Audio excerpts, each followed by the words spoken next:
วันนี้ก็มื้อที่สองมาวัดใจกันเอาอีกเพิ่นสิมีแห่แล้วก็มีบทข่าวก็มาเบิ่งเพิ่นไปเข้าไปใน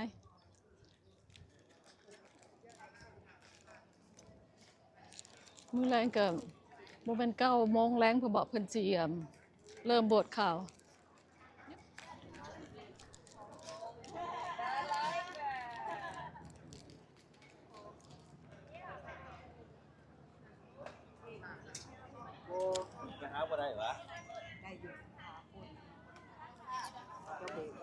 อันนี้ก็เป็นประตูโค้งเพิ่นแล้วละงามเนาะ Let's go this way เดี๋ยวไปทางพี่ไปเบิ่งเพิ่นเฮ็ดหยังขอโมทนาขอบใจนะพ่อน้องเพิ่นน่ะเลิศกินโลดฟรีมึงกินปีใหม่ซื้อ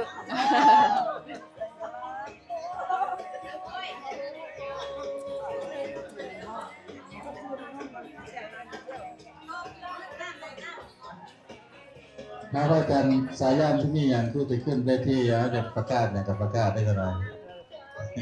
พระแต่น้ำผู้ประกาศเนี่ยประกาศดอกไม้มันจะเกิดดอกไม้อันแรกก็ข้าดอนจองก่อนยังข้าน้อยเด้อนำมาสู่เราในกันในประเทศสหรัฐอเมริกาพร้อมพาถวายความเคารพมายังญาติท่านใหญ่ไลสุรปัญโยที่ปรึกษาคณะเขตสงฆ์องค์การคณะสงฆ์ลาวอเมริกันภาค2ในประเทศสหรัฐอเมริกาและก็ขอถวายความเคารพมายัง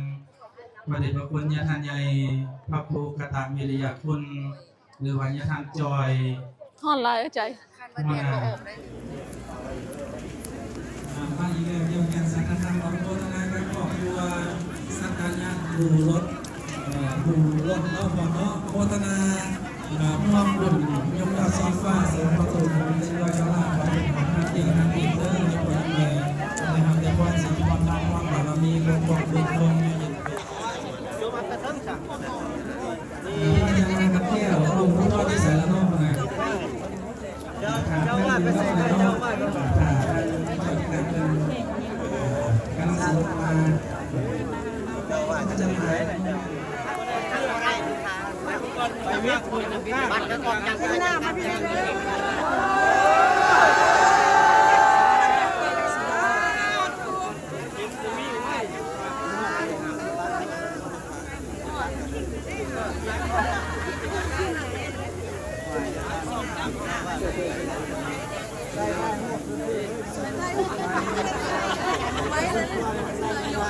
มีชิดไทยเลย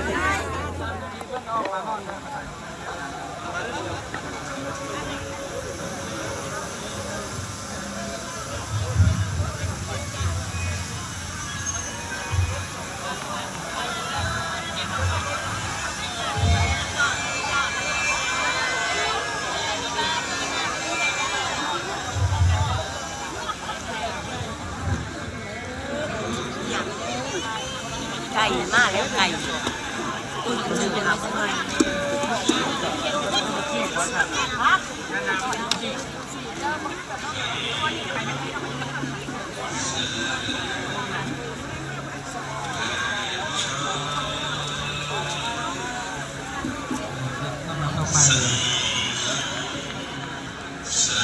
การอยากโยมค่ะ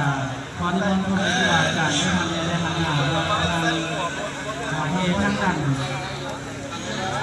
เฮใส่ด้วยเลยนะมันก็ไม่ต้องการเลยออกมาไปไหมดีต่อวัฒนศาสนาวัฒนธรรมสังคมและนำวิญญาณให้สมบูรณ์ในการที่เราได้สบายดี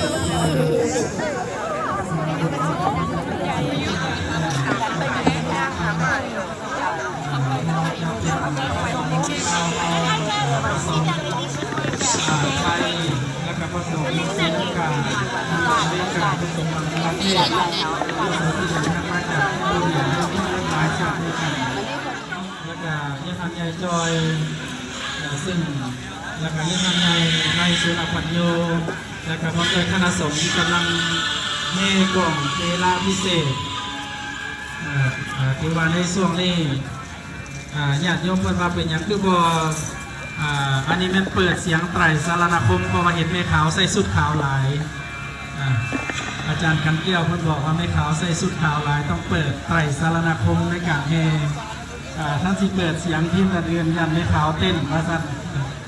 อนุโมทนาสาธุการนำพระเดชพระคุณพ่อแม่ครูบาอาจารย์ทุกบาททุกองค์ที่ได้เสียสละได้มาร่วมเป็นญาณบุญของญาติโยมวัดลาวเทพนิมิตรในครั้งนี้ขออนุโมทนากับเจ้าภาพของเทลาพิเศษท่านพระอาจารย์ไพวันทุกท่านทุกคนเจ้าภาพใหญ่ใจบุญทุกท่านที่ได้ร่วมเทลาพิเศษในครั้งนี้ขอให้ญาติโยมจงได้มีส่วนบุญส่วนกุศลในการอนุโมทนามีสุขภาพร่างกายแข็งแรงเจ็บในขอให้ถอนออกเจ็บนอกขอให้ถอนเสียเพราะว่าจะเป็นโรคความดันโรคเบาหวานโรคไฮคอเลสเตอรอลโรคเจ็บท้องปวดแอวแต่ขอให้หายเสียด้วยอานิสงส์ในการเฮรถพระอาจารย์ไพวันอานิสงส์ในการเฮรถหนึ่งจะเห็นให้เขามีเหงื่อออกแล้วก็จะค่อยๆเป็นโรคไข้ไข้เจ็บอย่างโยมขออนุโมทนาสาธุการเด้อญาติโยมผู้ใจบุญใจกุศลผู้มีบารมีบุญผู้สายบุญทุกท่านที่ได้มาร่วมในฮดพระอาจารย์ไพวันในครั้งนี้ซึ่งเป็นวันที่14ตรงครับหลังจากแห่ฮดแล้วเขาก็จะได้นำพระอาจารย์ไพวันเข้าสู่ที่นั่งฮดพระอาจารย์ไพวันใส่สงครามเป็นพระที่มีความเสียสละสูงในการซอยเวียซอยงานพระพุทธศาสนาจะเห็นได้ว่าพ่อแม่ครูบาอาจารย์ทั่วทุกสหรัฐอเมริกาทั่วทุกวัดเมื่อได้ยินชื่อเสียงของพระอาจารย์ไพวันแล้วจะมีความหักแพงกับท่านพระอาจารย์ไพวันเป็นอย่างดีเป็นพระสงฆ์ที่มีความนอบน้อมทำตนในการเข้าหาพ่อแม่ครูบาอาจารย์สำหรับในวันนี้ขอบคุณญาติโยมพุทธบริษัททั้งหลายได้มาพร้อมจิตพร้อมใจกันความกล่อมเทลาพิเศษวัดสงฆ์พระอาจารย์ไพวันไสสงครามจะขออนุโมทนาสาธุการนำขอบคุณญาติโยมพุทธบริษัททั้งหลายทั้งบรรดาบ้านใกล้บ้านใกล้บ้านใกล้ที่ได้มีเจตนาศรัทธาในทางพระพุทธศาสนาในปรารภเหตุเกิดขึ้นเราจะได้เห็นวัดพระอาจารย์ไพวันทอดแล้วญาติโยมกสิได้วัดสงฆ์ทางพระอาจารย์ไพวันไสสงครามพร้อมโดยคณะสงฆ์ขออนุโมทนาสาธุการนำพ่อแม่ครูบาอาจารย์คนญาติโยมพุทธบริษัททั้งหลาย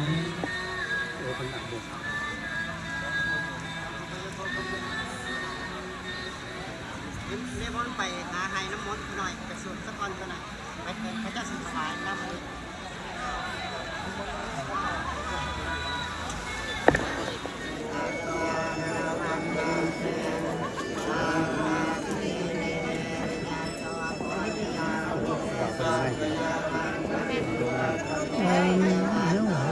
เขาที่จะสร้าง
ญาติโยมที่วางรถส่งเร็ว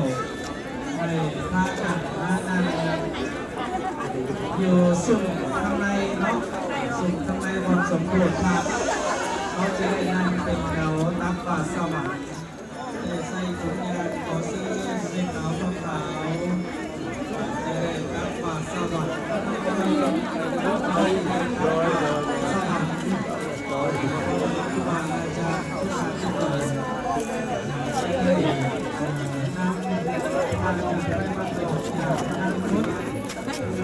คือว่าเพิ่นเร็วเลย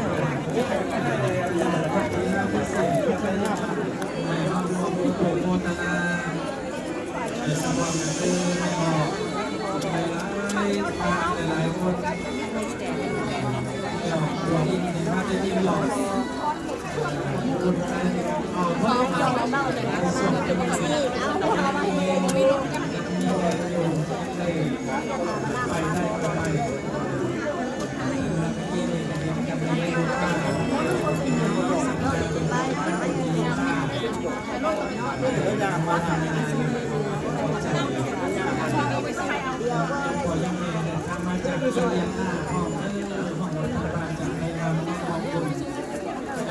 ที่สองเรื่อง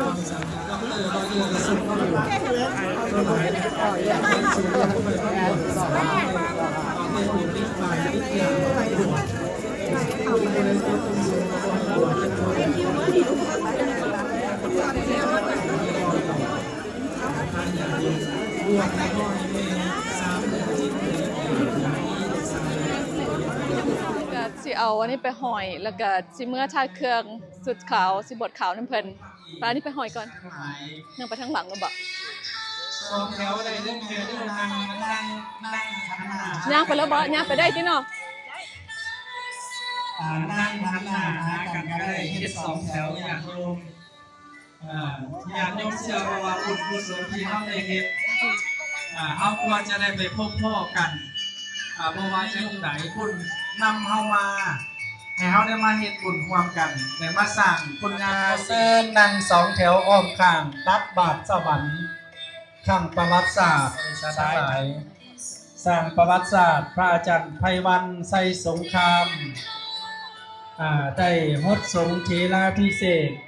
เป็นการส่งเสริมคุณงามความดีที่ท่านพระอาจารย์ได้ซอยเบียดงานพระพุทธศาสนาอาจารย์ไพวันได้เป็นพระที่มีเมตตาธรรมไปทั้งหลายครูบาอาจารย์กหัก โอเค เป็นพระสงฆ์นมน้อย อันนี้มาซอยบ่นี่ เอาอันซอยบีนกับอันเข้า สายเล่ม190เข้า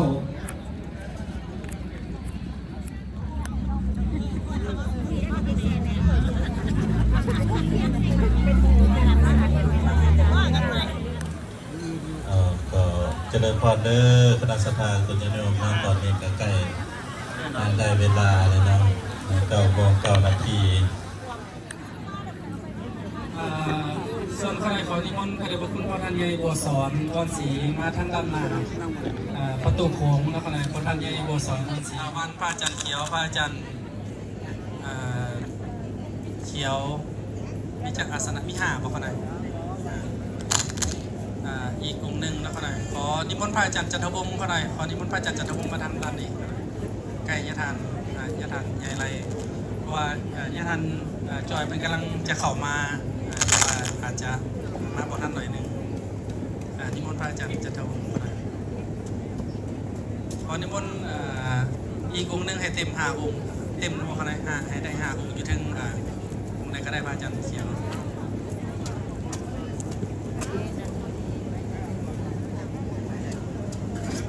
ในเบื้องต้นขอให้ญาติโยมจงตั้งจิตตั้งใจกราบพระพร้อมๆกัน3 เทื่อเด้อญาติโยมครับ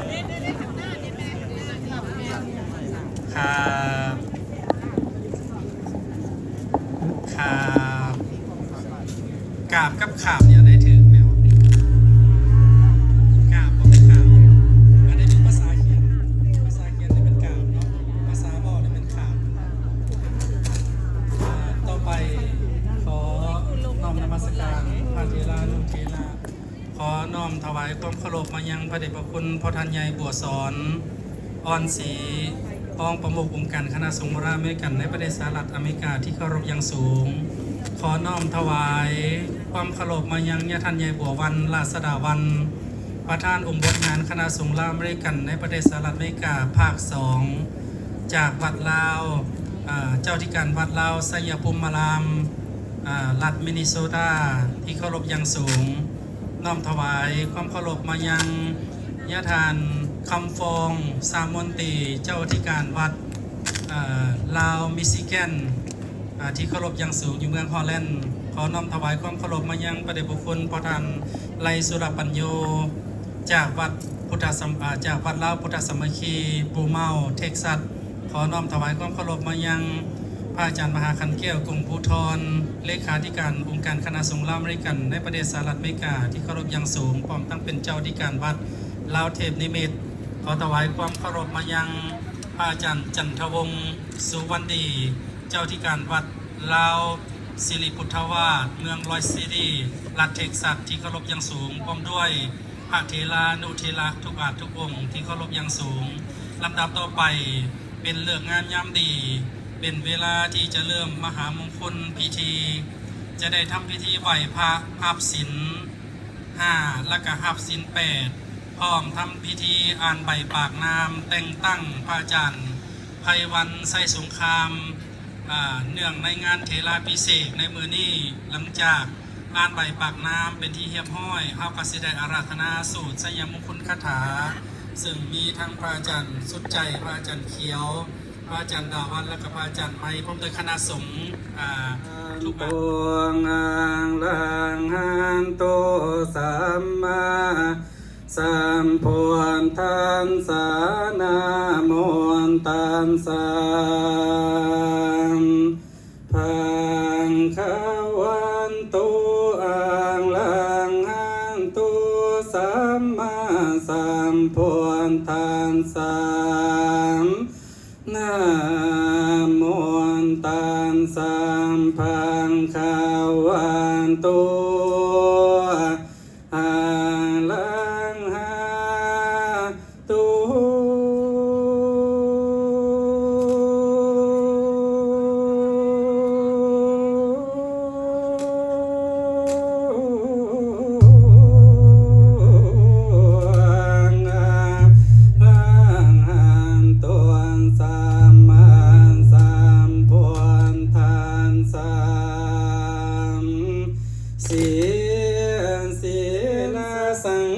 เจ้าพร้อมด้วยคณะสงฆ์เป็นเขาเป็นประธานภายนอกมีคณะกรรมการอุปถัมภ์ว่าปะทังสมาธิยามิ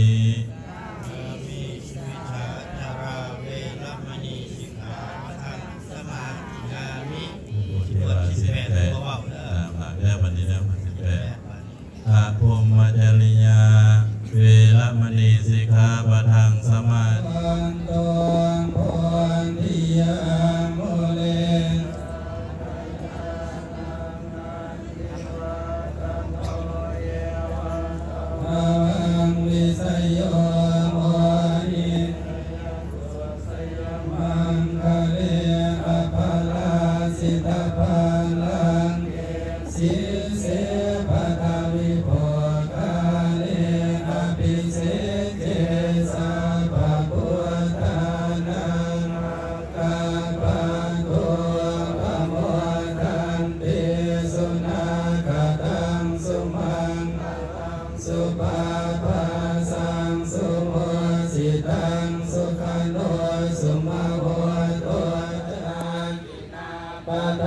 กินานิกาตวานารพันตาเตปาทากิเนสาธุสาธุสาธุโมทามิที่ว่าการแต่งตั้งสมณศักดิ์โดยการเป็นประธานของพระท่านใหญ่บัวสอนได้มอบให้ชื่อว่าอย่างญาติโยมพระอาจารย์พระครูไพ มาสัมพุทธัสสะธัมมัสสะวันนังกาโลอายัมภะทันตาอาหิวิสิกามานิสัมปะทิปิอาสัตตาราสสุการามายิสายะคะละคะสันตินานาปยตุวานานาโลกตุวานานาอุปันภาวะโตวะอาระคังคันนันตุปานิธานาตุปัฏฐายะตถาคตสัทธสสะปรมิโยทัสสะอุปปารมิโยธรรมัทธปรมิโยปัญจมหาปริจคิติสุจริยปัสสิมาภเวคภาวะกันติสติงอภินิคามานังดัมภะธรรมะเอจักมังคารานิอาจินตายงอาคังคามานาโสตานังโพหิมังคลามุตตมานาเสวนาจะภาลานังปันนิพานังจะเสวนาปุสะจะปุสะนิยานาอิตัมมังคลามุตตมังปฏิโรภะเทสวะโสจะปุเพจะกะจะปุญญาตาหัตถะสัมมาปานิทิจะเอตัมมังคารมุตตมังภาหุสัจจันจะสิปัญจวินัยโยสุสิกิตุสุภาสิตาจายาวัจจัย วินาทีอาวุโสที่ร่วมกันการตรงนี้ดังนั้นวันนี้เป็นโอกาสแสดงความสมัครใจอย่างมีเกียรติสนุกมีไพ่กับแมนเยาวาสุขดีกับแมนแต่กติวาแล้วกติวาเทศก่อนสินว่าไรที่ที่ว่าเป็นโอกาสของเฮามันเป็นน้ำโลกของนอกปันปัวเนื่องเด้อที่ต่อไปจะมาเสียเวลานี่